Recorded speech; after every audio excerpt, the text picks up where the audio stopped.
Hi guys, welcome to session. My name's Paul, this is Plan Z. Hopefully it finds you very well. And today it's a little bank holiday in London. We're going to be having a little sidetrack where we look at the JC120 and Mr. Billy Duffy. Now I've set up a couple of patches where we've got a JC120 in this patch. Billy Duffy's also used matchless JCM800s modded, and I think he's currently using AC30s. But for this tune, he's always used the JC120. Now, I'm going to be using for my little jam the JC120 going into 2 notes cab M from my main outputs, but my wets are going to be going out of Boss GT1000 cabs into a JC120 cab sim. We'll talk about the wets in just a little mo.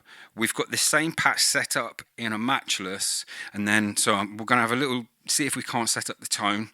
I think I'm there. I've just got to talk you through what I've done, and then let's have a little look. But first, we've got EQs. We've got a low cut happening down at the front here. We've got some mid, playing around with the mids here, and taking a high cuts here, going off into 2 notes cab M, where I've got the EL84 Mesabuki open back on because I want that for my matchless. Now the amp, I've got 2 amps and 3 gain stages. So in this amp we're just low gain at 70, sags, resonance in the middle, level at 50, bass 50, mid 60, treb 60, present 70, bright is on. And in the medium gain, let's engage that amp. We've got the same here, so 70, 0, 0, 45 on the level, bass 44, mid 60, 65 on the trebs, and 70 on the presence, bright is on. But we've also got a gain switch, so I use that and go to a high gain here, so I can have a high gain. And when I do that, I just crank the mids to 70, I put the gain up on 100, and the trebs come back a bit to 50, about 52. Okay, but let's not get too distracted with that. I just want to show you how the amp is set up. Let's talk about how to get this tone. So what we're looking for is, he would have used the Gretsch, which would be a softer output to what I'm using, which is a Les Paul. So I'm going to just strum my medium gain JC120, full pickup, back pickup. I'm going to pull back the tone a little bit on that pickup to about 8.5. And then I'm going to pull back the gain pot. I'm probably on about 4 to start me off. I've got a low gain. We'll do it in a low gain. We're going to do it through the matchless as well. But let's start off with our flanger, which is before the amp. I've got the rate on 20. Now these are more or less how he would have set it. Remember, we're going for nostalgia here. When people hear this tune or this tone, they're not going to know exactly what it sounds like. So don't get too caught up on the Excel spreadsheet. Let's get the tone, the feeling right. So we've got 20 on the rate. We've got the depth up high at 70, resonance at 70, manual at 70. I've got the turbo off. We're in tri. Step is obviously off. No separation because we're preamp. And I've got the effect level up at 70. The low and high damper at minus 40, 125 low cut, no high cut, and I've got the direct mix pulled back to 40 to compensate for the boosting the effect level. And when I turn that on, it sounds like this.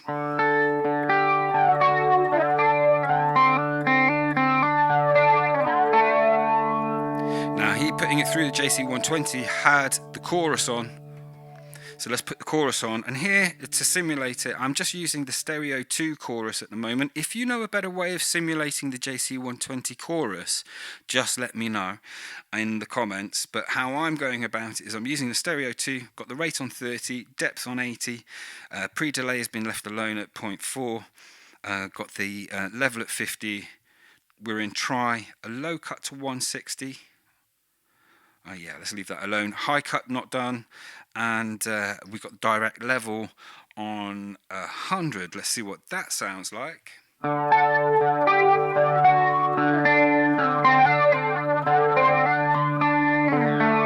Now I'm playing it from memory. I might be playing it wrong. Okay, we'll finish it off. We'll finish off the round in a minute, but let's get some wets on. So here I'm running wet dry. Now he would be running his delay and his reverb into his amp, yeah. And I don't know which verb he would have been using, but when you listen to the single, it sounds to me like at the very beginning of the track, they've used a spring reverb and it's going through some modulation, and it might even be on a reverse. Something is happening on a reverse there. So what I've done to try and simulate this is just keeping it really simple. I've used a spring reverb, which was already in my patch 1, and I've got the time all the way up, the tone nearly all the way up, plus 45, density at 3, but you could turn that up, but for a venue you probably don't need that much, and the same on the level at 55. You could go louder to make more of it, but you know, it might be too much in a venue. I've got the pre-delay up to 120 to give space for the notes, and I've got a low cut at 630, high cut 1.2. We've got low damp being pushed because of the cut, up to plus 20, and I'm taking some of the highs out. Remember, I've got the tone cranked at the front of the effect. None of the modulation or ducking is on, none of the dry signal because we're wet. This sounds like that.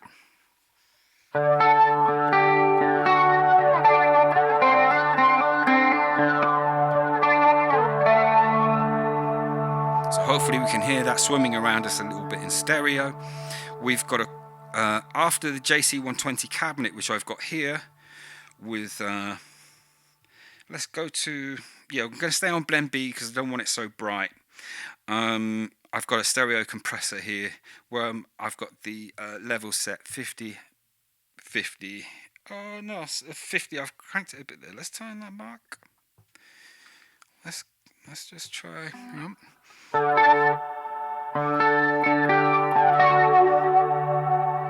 Yeah, that's where we're going to have that. We're going to have the attack on 50. So we bring out the reverb more. We're leaving the level at 47. The tone, let's just bring this up to, I like to bring that up to about 3.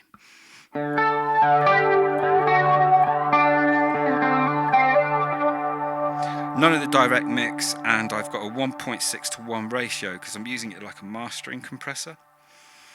Okay, so now what I've got actually happening is when I engage my effects, I've just turned off these two down here. Let's just come down so we can see that effect. Now when I turn it on in this particular patch, this divide opens up. Now from memory, I think he stacked 2 delays. One of them was on 400 milliseconds, which I've got here, on a short delay time. Hang on. Let's just engage it. Yeah, okay, that's how I've got it set at the moment. Let's leave it like this. So what I've got is I've got the 2 delays going into each other. The first delay is using the master delay block, and I'm using the DD20. I've got it set to 250 milliseconds. These are kind of ballparks for the jam I'm going to have, not the actual timings of what he would have used, but it will be this more or less, okay? So 250 milliseconds. Got the feedback on 12, the tone up at 60, the level on 100, okay? But remembering, sorry, before I go into that, I've got the modulation on, but on a slow mod, no ducking, and the direct level, none of it because we're in a wet channel. Then that goes into the second delay, which is set to 400 milliseconds at the moment. I've got the feedback just on the 1.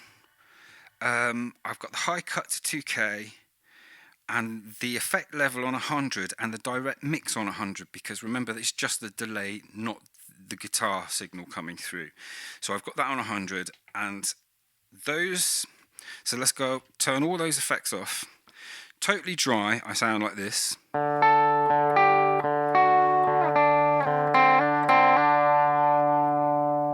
Let's put on the effects.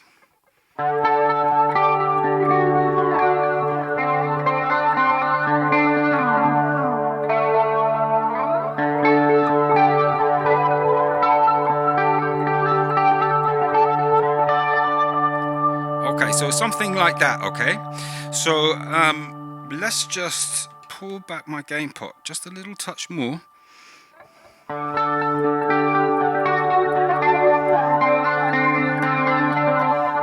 Yeah, so to me that's closer to the tone. What I'm going to do is I'm just going to save my progress there, and now I'm going to do something where I'm going to bring in some loops that, if you're familiar with my channel, you'll be aware we've got a RC600 looper in the situation. So I'm going to take a loop of that. Let's see if we can't get the RC600 in shot. Okay, let's do it like this so you can see what's going on here. I'm going to try, I've not really rehearsed this, so we're in mid-session, and I thought it would be interesting to show you what I was doing. I'm going to press start on my looper and try to take a loop of that riff set up that way, and then I'm going to try playing something else in with that using a matchless. So this might not work out, by the way. Turn off that bass, get into a recording mode,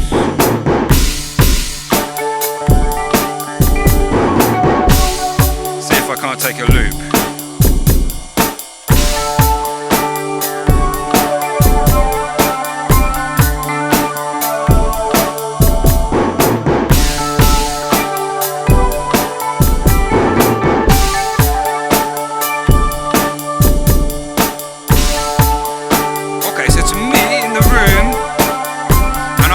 Nostalgia here. I'm not doing an A to B with the actual record. That feels pretty good. So what I'm going to do is I'm going to switch my signal to my other looper, which is an RC505. I'm going to go down to where my matchless is, and I'm going to start doing something else.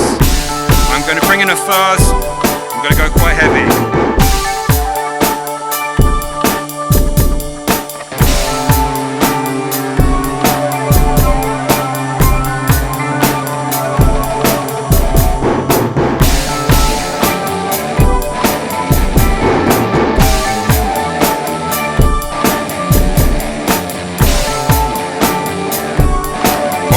Drop D for these riffs. I'm now going to go to a driven matchless.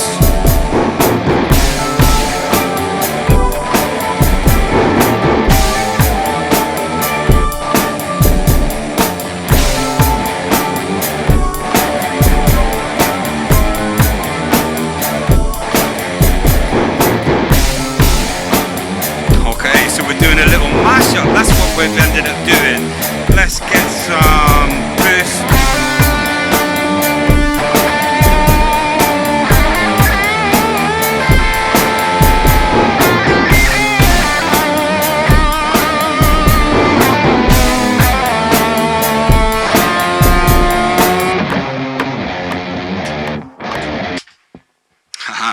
I need to remember that on my looper.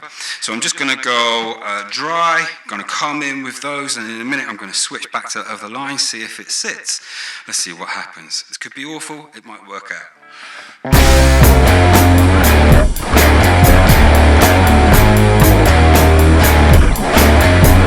I've been loose with my heart and my candle.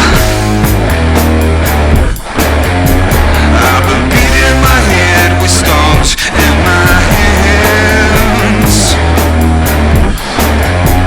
feeling seasick on dry land, going down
Okay, so there's me having a little mess around to see if I could make something more interesting out of my JC120 or my matchless jam when I get to it in my drop G sessions, and that's how I went about it. In the Plexi sessions, I kind of took inspiration from Eddie Van Halen, who I can't play anything like, and neither can I play like Billy Duffy. But Billy Duffy took that signature tone and used it in so many places across his career.